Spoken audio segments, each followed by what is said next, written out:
Hello guys, स्वागत है आपका अपने यूट्यूब चैनल स्टडी विद अमन कुल में। आज हम क्लास 10 के बच्चों के लिए जो आपका केस बेस्ड क्वेश्चन थे उन्हें ही डिस्कस करेंगे। तो आज हम लास्ट क्वेश्चन करेंगे, question number 20 case based question का। बाकी क्वेश्चन हम कर चुके हैं। The student of 10th class are standing in the ground. जो 10th क्लास के स्टूडेंट्स हैं वो ग्राउंड में खड़े हैं। 4 स्टूडेंट्स खड़े हैं डूइंग ड्रिल प्रैक्टिस। वो ड्रिल अभ्यास कर रहे हैं।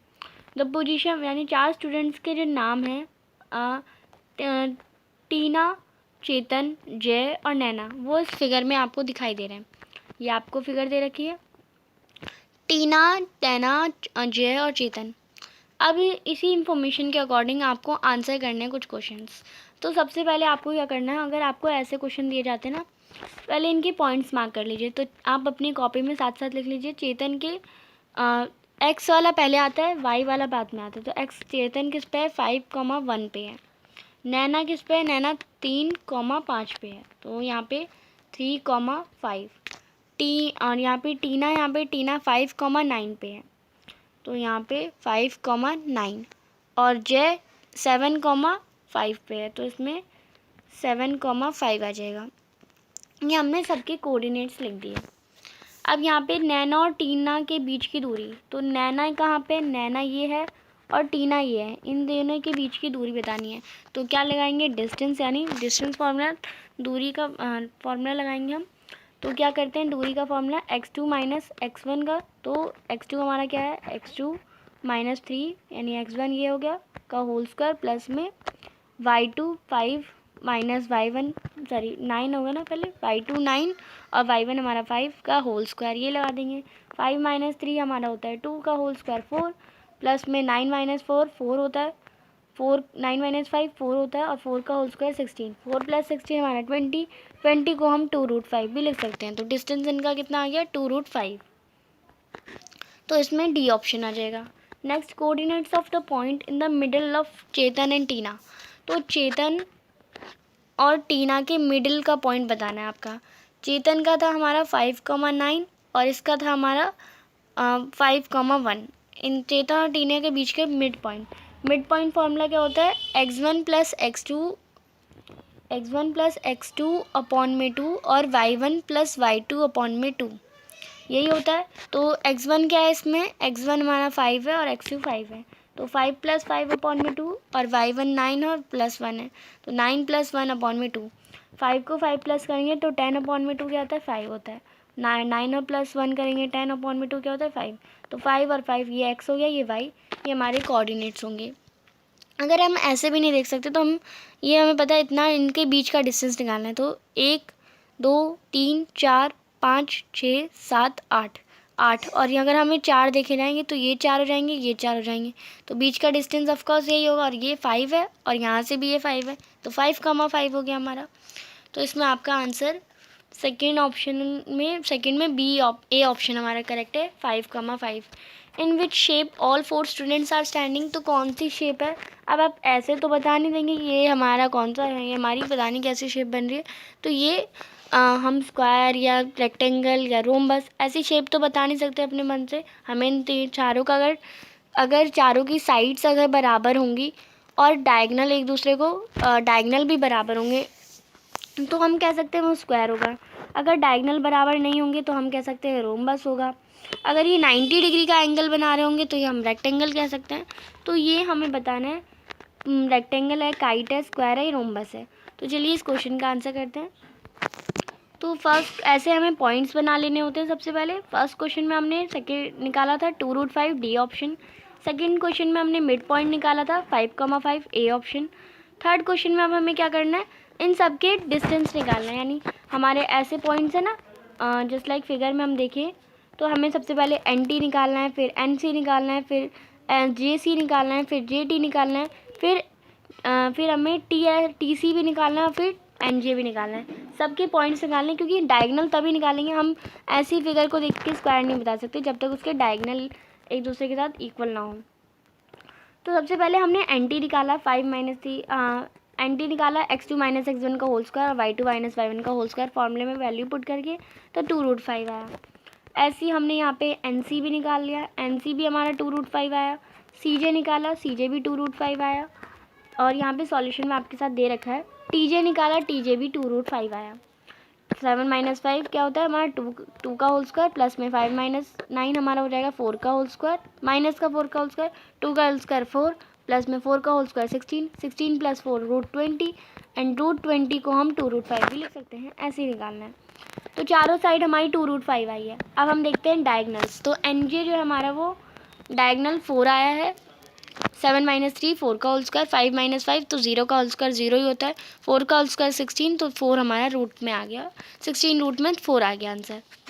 8C TC 5 - 5 0 का होल स्क्वायर तो 0 ही होगा, 8 का होल स्क्वायर 64 तो 8 आंसर आ गया। अब आप देखिए NJ तो 4 है पर TC हमारा 8 है, तो यानी ये दोनों इक्वल नहीं है, यानी हमारी साइड्स चारों इक्वल हैं पर डायगनल इक्वल नहीं है। तो डायगनल इक्वल नहीं है पर साइड्स इक्वल हैं, तो वो रोम्बस होता है। इसमें आपका डी ऑप्शन करेक्ट हो जाएगा। नेक्स्ट 4th क्वेश्चन है पोजीशन ऑफ कपिल। अब यहाँ पे हमने जस्ट लाइक ऐसा फिगर में बना लिया था। अब यहाँ पे कपिल जो है, यहाँ पे हमारा जे था, यहाँ पे हमारा चेतन था। कपिल जो है वो जे और चेतन से इक्वल डिस्टेंस पे है, यानी अगर समझ लीजिए कपिल यहाँ पे है तो वो जे से भी इक्वल डिस्टेंस पे और चेतन से भी इक्वल डिस्टेंस पे है। अब आपको एक्स और वाई, अब कपिल जो है वो एक्स और वाई है उसके कोऑर्डिनेट्स, उसका रिलेशन बताना है जे और चेतन से। तो चलिए करते हैं इसका आंसर। जस्ट लाइक जे हमारा 7,5 कोऑर्डिनेट्स में था, चेतन हमारा 5,1 में था, और हमें बताना है कपिल का जो कि x,y इसके कौन सा रिलेशन होगा। तो हमें के सी जो है यानी कपिल का चेतन से और कपिल का जे से वो दोनों इक्वल रखना है, तभी इक्वी डिस्टेंस होगा। तो इसका 5,1 और यहाँ पे के का x,y, तो इन दोनों में सबसे पहले डिस्टेंस फॉर्मूला लगाएंगे। तो x2 क्या है, x है, और x1 क्या है, y, तो x - 5, फिर y2 y है, y और y1 y1 है, तो वही फॉर्मूले में। और ऐसे ही हमने ये तो के सी का लगा दिया, एंड यहाँ पे अब हम ये के सी का था और ये फिर के जे का निकालेंगे, तो के जे का भी 7 और 5, ये हमने ऐसे कोऑर्डिनेट्स लिख दिए। अब यहाँ पे थोड़ा ध्यान देने वाली बात है, a - b का होल स्क्वायर क्या होता है, a² + b² यानी 5 का स्क्वायर प्लस 2ab होता है। तो 2 × a क्या है, x ×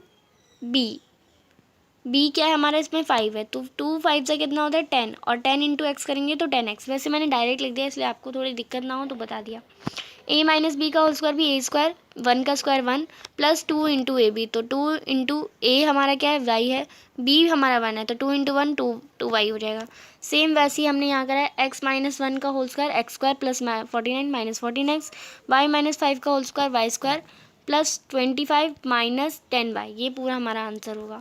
अब आप देखिए क्या कट रहा है, ये कट रहा है इससे, x² यहाँ पे भी, x² यहाँ पे भी, इधर आके माइनस से कट ही जाएगा, y² यहाँ पे भी है। अब जो बचा है वो लिख लीजिए। पहले x की टाइम 10x प्लस में माइनस का 14x, इधर आके इधर आएगा तो प्लस का 14x, फिर माइनस का 2y है, और यहाँ पे माइनस का 10y, इधर आके प्लस का 10y हो जाएगा। फिर 25 और प्लस में 1 है यहाँ पे, तो 26, और 74 जो है यहाँ पे 49 + 25 करेंगे तो 74 रहेगा, और यहाँ पे प्लस का उधर आके माइनस का, ये हो गया, और इक्वल में हमने 0 रख दिया। अब आप देखिए 10x + 14x तो 4x, माइनस 2y, मैं बड़ा कर देती हूँ थोड़ा, -2y + 10y करेंगे तो 8y, और प्लस का 26 - 74 करेंगे तो माइनस का 48। अब इन्हें हम पूरी स्टेटमेंट को हम 4 से डिवाइड कर सकते हैं। 4 को 4 से डिवाइड करेंगे तो 1, तो यानी x बचा। 4 को 8 से डिवाइड करेंगे 2y बचा, और 4 को 48 से डिवाइड करेंगे तो माइनस का 12 बचा, इक्वल में 0। तो ये हमारा जो ऑप्शन है वो हमारा बी ऑप्शन है, x + 2y - 12 = 0, बी ऑप्शन हमारा करेक्ट हो जाएगा। तो इसमें बी ऑप्शन हमारा x - 2y = 12। अब देखिए x - 2y + 12 था ना, सॉरी -12 था ना, अब -12 उधर आके क्या हो जाएगा, प्लस का हो जाएगा, तो +12 हमने 0 रख दिया, यानी ये इधर ही कर दिया, बी ऑप्शन हमारा करेक्ट है। नेक्स्ट है 5th question, the area in square enclose between the 4 student. तो जो 4 स्टूडेंट के बीच में एरिया है उसको बताना है, आप कितना एरिया इनक्लोज करा होगा। हमने फिगर कौन सी निकाली थी, रोम्बस।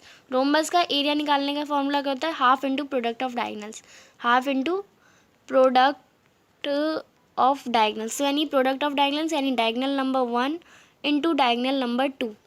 डायगनल नंबर 1 था हमारा 8 था, और डायगनल नंबर 2 हमारा 4 मीटर था, इंटू हाफ भी करना है।